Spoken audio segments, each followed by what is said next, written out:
ابھی ذرا صبر کرو، مولوی مجھے اپنی رقم اسی وقت چاہیے، ورنہ میں ان دونوں کو تھانے لے جاؤں گا۔ مولوی کو تھانے میں اس بات کا خوب اندازہ ہو گیا تھا کہ بوٹا اب ایک مسکین لوہار نہیں رہا تھا۔ اس نے تھانے دار کو بھی اس کی طرفداری کرتے ہوئے پایا تھا۔ وہ اندر گیا اور 3,000 روپے لا کر بوٹے کے ہاتھ پر رکھ دیے۔ بولا، اس وقت میرے پاس صرف یہ 3,000 روپے ہیں، باقی 2,000 روپے بعد میں دے دوں گا۔ 2,000 نہیں، 7,000 روپے۔ بوٹا 3,000 روپے جیب میں رکھتے ہوئے بولا، اور مجھے 7,000 روپے کی رسید چاہیے۔ یہ دونوں اس پر گواہ کے طور پر دستخط کریں گے۔ دیکھ بوٹے، اب تو بدماشی پر اتر آیا ہے۔ مولوی، ایک بات تو بتا۔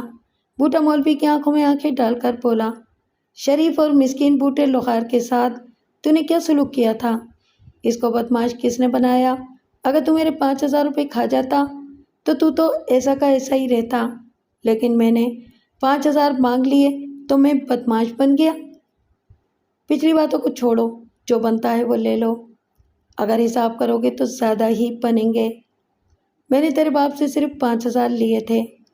لوگ 5,000 روپے پر 500 روپے مہینہ سود لیتے ہیں۔